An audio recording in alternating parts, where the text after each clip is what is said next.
شروع کر دیں صحیح؟ بسم اللہ الرحمن الرحیم.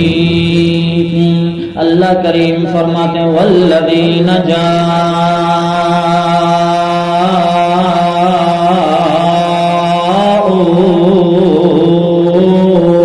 من بعدہم. اللہ کریم فرماتے ہیں کہ اس مال فے میں سے ان مسلمانوں کا بھی حصہ ہے، ان تابعین کا بھی حصہ ہے، ان تبع تابعین کا بھی حصہ ہے. قیامت تک آنے والے ان تمام کے تمام مسلمانوں کا حصہ ہے. جو بھی ضرورت مند ہوں گے ان تمام کے تمام کو اس مال فے میں سے حصہ دیا جائے گا.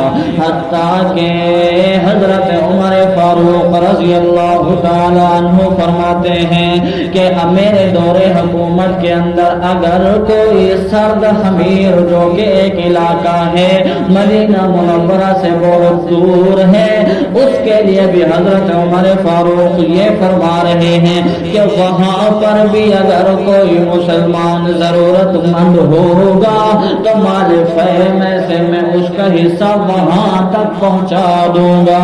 تبھی اللہ کریم فرماتے ہیں والذین جاءوا،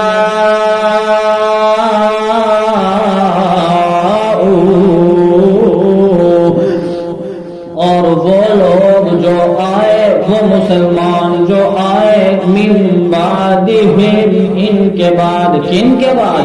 یعنی ان مہاجرین کے بعد اور ان نصارہ کے اور ان انصار کے بعد. ان مہاجرین کے بعد اور ان انصار صحابہ کے بعد جو مسلمان ہوئے ان تمام کے تمام ضرورت مند مسلمانوں کو مال فے میں سے حصہ ضرور دیا جائے گا. پھر اللہ کریم نے آگے ان آنے والے، ان نئے آنے والے مسلمانوں کی دو دعاؤں کا تذکرہ کیا. اللہ کریم فرماتے ہیں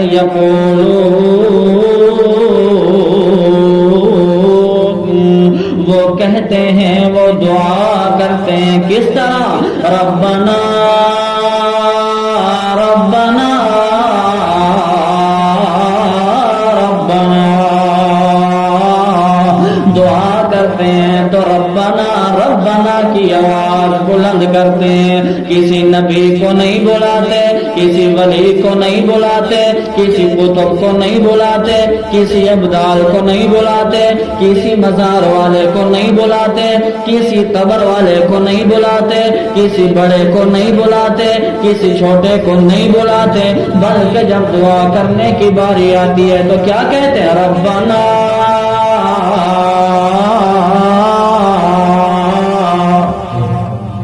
ربنا ربنا. تو دعا کرتے ہیں تو کہتے ہیں کہ ربنا اغفر لنا، اے ہمارے رب ہماری بھی مغفرت فرما، ولاخواننا، اور ہمارے بھائیوں کی بھی مغفرت فرما. کون سے بھائی؟ الذین سبقونا بالایمان. اے اللہ ہماری بھی مغفرت فرما اور ہمارے ان بھائیوں کی بھی مغفرت فرما. سبقونا، جو ہم سے پہلے گزر گئے، جو ہم سے پہلے ایمان لے کر کے آئے، بالایمان، جو ہم سے پہلے ایمان لے کر کے آئے، ایمان والی زندگی گزاری، پھر ایمان کے ساتھ دنیا سے چلے گئے، وفات پا گئے. اللہ ان کی بھی مغفرت فرما. ایک دعا یہ کی اور دوسری دعا ان کی کا تذکرہ فرمایا کہ وہ جب دعا کرتے ہیں تو کہتے ہیں وَلَا تَجْعَلْ فِي قُلُوبِنَا، اے اللہ ہمارے دل میں نہ بنا، نہ ڈال. کیا اللہ نہ ڈالے؟ اللہ کریم فرماتے ہیں کہ انہوں نے دوسرا جو لفظ آگے ذکر فرمایا وَلَا تَجْعَلْ فِي قُلُوبِنَا غِلًّا، اے اللہ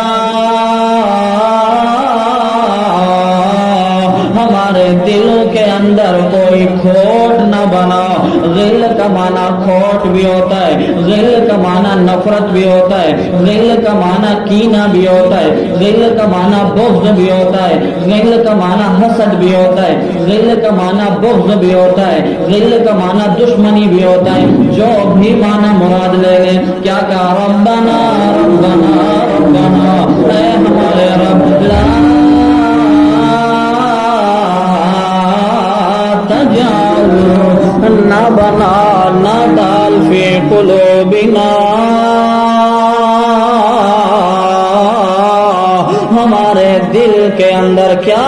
غلن, ہاں کوئی کھوٹ نہ بناؤ, کوئی نفرت ہمارے دل میں نہ ڈال, کوئی دشمنی کی بات ہمارے دل میں نہ ڈال, کوئی حسد ہمارے دل میں نہ آئے. کن کے لیے؟ للذین آمنوا,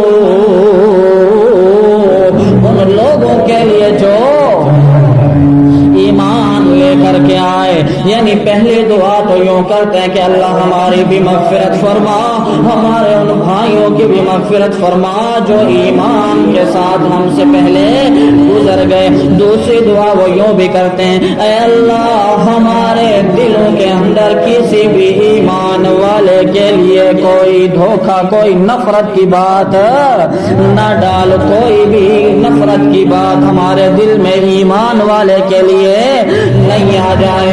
تو یہاں پہ میں اس بات کو بھی واضح کر دوں کہ جو یہاں تو یہ کہا جا رہا ہے کہ اللہ ایمان والے کے لیے ہمارے دل میں کوئی نفرت کی بات نہ ڈال, اور جو صحابہ کو برا بھلا کہے, اور جو صحابہ پہ بک بک کرے, اور جو صحابہ کے بارے میں دل میں دشمنی رکھے, تو وہ مسلمان ہو نہیں سکتا. تبھی اللہ کریم نے فرمایا کہ وہ دوسری دعا کرتے ہیں تو یوں کہتے ہیں کہ وَلَا تَجْعَلْ فِي قُلُوبِنَا, اے اللہ نہ بنا ہمارے دل کے اندر غلن, کوئی نفرت کی بات, للذین آمنوا, ان لوگوں کے لیے جو ایمان لے آئے. آخر میں پھر دعا کر کے کہتے ہیں ربنا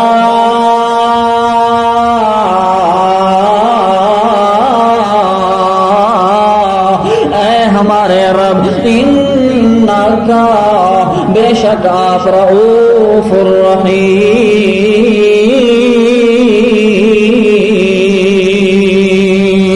الرحیم, بے شک آپ شفقت بھی کرنے والے اور رحم بھی کرنے والے. تبھی تو اللہ کریم نے فرمایا کہ والذین جاءوا من بعدهم یقولون ربنا اغفر لنا ولإخواننا الذین سبقونا بالایمان ولا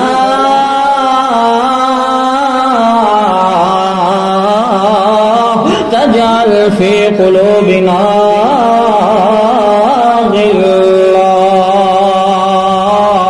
للذین آمنوا ربنا